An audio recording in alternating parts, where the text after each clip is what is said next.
కేసీఆర్ మౌనం వెనుక మర్మం ఏమిటి? ఈ కోణాన్ని మీ దృష్టికి తీసుకొచ్చే ప్రయత్నం చేస్తా. ఏ ఛానల్లో రాలేదు, ఏ పేపర్లో రాలేదు. మనం చెప్పబోతున్నాం ఏం జరగబోతుంది, పక్క అదే జరుగుతుంది. చూడండి, మీరు వెయిట్ చేయండి. రైట్. కేసీఆర్ మౌనం వెనుక మర్మం ఏమిటి? కవిత లేఖ లీక్ దగ్గర నుంచి సస్పెన్షన్ వరకు స్పందించని బీఆర్ఎస్ చీఫ్. మరి కల్వకుంట్ల కవిత బీఆర్ఎస్ పార్టీ నుండి కేసీఆర్ సస్పెండ్ చేయలేదు, కేటీఆర్ సస్పెండ్ చేయలేదు. ఎవరు సస్పెండ్ చేసిర్రు? సోమ భరత్ కుమార్, రవీందర్ రావు ఇద్దరు సస్పెండ్ చేసిర్రు. దాన్ని నిరసిస్తూ కవిత మొన్న రాజీనామా చేసింది. బీఆర్ఎస్ ఎమ్మెల్సీ పదవికి, ప్రాథమిక సభ్యత్వానికి రాజీనామా చేసింది. కవిత అమెరికాకు పోయినప్పుడు లేఖ లీక్ అయింది. అక్కడ నుండి ఈ రాజీనామాకు సంబంధించి ప్రెస్ మీట్ ఇక్కడి వరకు ఎండ్ అయింది. మరి ఈ తరుణంలో ఏం జరుగుతుంది అన్నప్పుడు కేసీఆర్, కేటీఆర్, కవిత ఈ ముగ్గురు కూడా ఒక్కటే.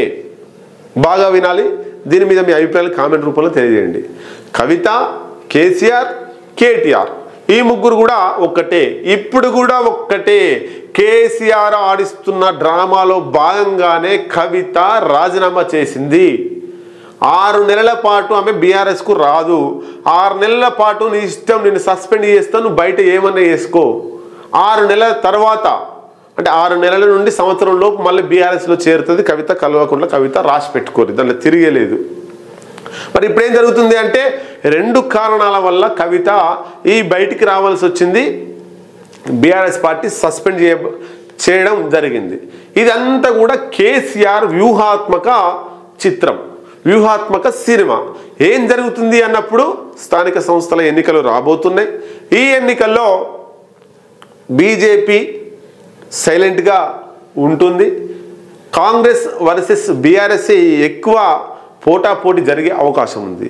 మరి బీఆర్ఎస్ వైపు ఓటర్లు ఉంటే ఇబ్బంది అవుతుందని గ్రహించినటువంటి రేవంత్ రెడ్డి కాళేశ్వరం పేరిట కేసీఆర్ను, కల్వకుంట్ల ఫ్యామిలీని, కేటీఆర్ని ఈ విచారణ పేరుతో అంటే కొంత తగ్గించే ప్రయత్నం చేసిండు.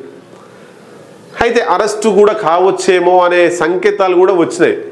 మమ్మల్ని అరెస్టు చేయొద్దు అని చెప్పి హరీష్ రావు, కేసీఆర్ హైకోర్టుకు కూడా పోయి వాళ్ళు పిటిషన్ వేసినటువంటి పరిస్థితి మనం చూసినాం. ఈ తరుణంలో కాళేశ్వరం మీద జరుగుతున్నటువంటి అంత విచారణ, ఈ కుట్ర, ఈ రాజకీయం ఇదంతా కూడా డైవర్ట్ చేయడానికి కేసీఆర్ వ్యూహాత్మకంగా తన బిడ్డ అయినటువంటి కవితను డ్రామాలోకి దింపిండు. అంతా కూడా డ్రామానే.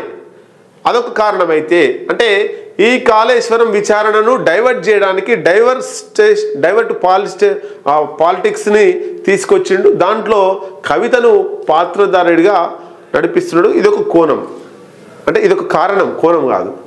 రెండవది ఏంటంటే ఈ బీఆర్ఎస్ పార్టీలో హరీష్ రావుకు ముగింపు పలకడానికి ఆడుతున్న వ్యూహాత్మకమైనటువంటి డ్రామాలో భాగమే ఈ కవిత డ్రామా. కవితను సస్పెండ్ చేయడానికి కేసీఆరే వ్యూహం 12, వ్యూహంలో భాగమే కేసీఆర్ కవితను సస్పెండ్ చేయించిండు, అయిపోయింది. దీనికి 2 కారణాలు. ఒకటి ఏంటంటే కాళేశ్వరం విచారణను పక్కదో పట్టించడానికి ఒక కారణం. రెండవది హరీష్ రావును బీఆర్ఎస్ పార్టీ నుంచి ఇంటికి పంపించడం రెండో కారణం. ఏం జరుగుతుంది మరి ఇక్కడ అన్నప్పుడు హరీష్ రావు దీంట్లో ప్రధాన పాత్రధారిగా ఉన్నాడు బీఆర్ఎస్ పార్టీలో. గతంలో ఈటల రాజేందర్ నెంబర్ 2గా ఉండే, కేసీఆర్ తర్వాత ఈటల రాజేందర్ నెంబర్ 2 ఉండే. ఆ తర్వాత ఈటల రాజేందర్ పోయిన తర్వాత మెల్లమెల్లగా అంటే అంతకుముందే ఈ కేటీఆర్ను డెవలప్ చేసుకుంటూ వచ్చిండు. నా తర్వాత ముఖ్యమంత్రి అయినా ఏదైనా నా కొడుకే ఉండాలనే స్వార్థం ఎవరికైనా ఉంటుంది. ఆ స్వార్థమే కేసీఆర్కు ఉంది. దాంట్లో భాగంగానే ముఖ్యమంత్రి పదవికి పోటీ పడతాడనుకున్నటువంటి ఈటల రాజేందర్ను సస్పెండ్ చేసి బయటకు పంపించిండు. ఇప్పుడు హరీష్ రావును పంపించే దాంట్లో భాగమే, కుట్రలో భాగమే ఈ డ్రామా అంతా. ఇప్పుడు హరీష్ రావు ఉంటే హరీష్ రావు బలంగా అవుతాడు, కేటీఆర్కు ఎప్పుడైనా నష్టమే. కాబట్టి కవితతోటి డ్రామా ఆడిపించి కొన్ని ఆరోపణలు చేపించి హరీష్ రావును ఎట్లాగో బీఆర్ఎస్ పార్టీ నుంచి పంపించాలనేటువంటి కుట్ర బలంగా జరుగుతుంది. అయితే కేసీఆర్, కవిత, కేటీఆర్ ముగ్గురు నాటకాలే ఆడుతున్నారు. ఎందుకు నాటకాలు ఆడుతున్నారు? ఒక 6 నెలల నుండి సంవత్సరం లోపు మళ్ళీ బీఆర్ఎస్కి తీసుకొస్తారు కవితను. ఇప్పుడు సస్పెండ్ చేసిర్రు, తర్వాత ఆమె రాజీనామా చేసింది, అయిపోయింది.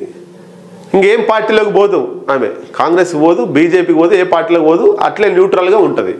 తర్వాత మళ్ళీ బీఆర్ఎస్లోకి తిరిగి స్వాగతం పలుకుతారు. హరీష్ రావును పంపించిన తర్వాత అప్పుడు కల్వకుంట్ల ఫ్యామిలీ అంటే బీఆర్ఎస్ అంటే కల్వకుంట్ల ఫ్యామిలీ అయ్యే అవకాశం ఉంటుంది. అంటే వ్యూహాత్మకంగా బీఆర్ఎస్ పార్టీ నుండి హరీష్ రావును తప్పించే కుట్ర క్లియర్ కట్గా మనకు అర్థమవుతుంది. చూడండి మీరు, కవిత ఎంతసేపు ఆరోపణల కేసీఆర్ మీద చేస్తలేదు, కవిత కేటీఆర్ మీద చేస్తలేదు. మా నాయన అని చెప్తుంది, మా బాబు అని చెప్తుంది, మా బాబు మంచోడే అని చెప్తుంది, అన్న రామన్న అని వాళ్ళ అన్నను కూడా మంచి అని చెప్తుంది. ఓన్లీ హరీష్ రావునే టార్గెట్ చేసింది. ఇందులో సంతోష్ రావు కూడా టార్గెట్ కాదు. ఎందుకు? హరీష్ రావును ఒక్కరినే టార్గెట్ చేస్తే బాగుండదు కాబట్టి అప్పుడప్పుడు ఏదో ఒక దగ్గర సంతోష్ రావును కలుపుతుంది. హరీష్ రావునే టార్గెట్ చేసింది. ఫ్లైట్లో పోయిర్రు, ఫ్లైట్లో రేవంత్ రెడ్డి హరీష్ రావు పోయిర్రు అని చెప్పేసి, అంటే కేసీఆర్ నుండి రావాల్సినటువంటి మాటలన్నీ కూడా కవిత నోటి నుంచి రప్పిస్తున్నాడు కేసీఆర్. మొత్తం మీద హరీష్ రావును డ్యామేజ్ చేసి, హరీష్ రావును రేవంత్ రెడ్డి తోటి ఉంటున్నాడు, రేవంత్ రెడ్డి హరీష్ రావు కుమ్మక్కయ్యరు, కాంగ్రెస్ పార్టీకి అనుకూలంగా హరీష్ రావు మారిండు కాబట్టి బీఆర్ఎస్ పార్టీ నుండి సస్పెండ్ చేస్తున్నాం అని త్వరలో వినబోతున్నాం మనం మాట.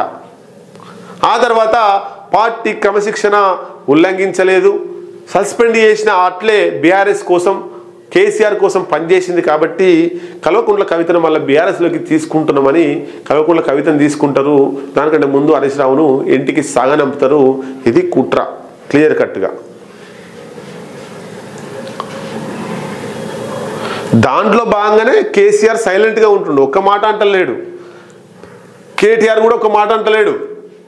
చూడండి వ్యూహం, కవిత కేసీఆర్ని అంటలేదు, కేటీఆర్ని అంటలేదు, కేసీఆర్ కవితను అంటలేరు. ఏ మధ్యలోలే ఆల్ ప్రెస్ మీట్ పెట్టి ఈవెన్ తిట్టుడు, ఈమె ప్రెస్ మీట్ పెట్టి వాళ్ళని తిట్టుడు, అంతే తప్ప వాళ్ళు ఎవ్వరు కూడా బయటకు వచ్చి మాట్లాడతలేరు. కేసీఆర్ మాట్లాడతలేడు, కేటీఆర్ మాట్లాడతలేడు, సంతోష్ రావు మాట్లాడతలేడు, ఎవరు మాట్లాడతలేరు. చూడండి రాజకీయం, కిందోళ్ళే కొట్టుకొని సావాలి, కిందోళ్ళే ఆరోపణలు చేసుకోవాలి, కిందోళ్ళే ప్రెస్ మీట్లు పెట్టి లొల్లి పెట్టుకోవాలి.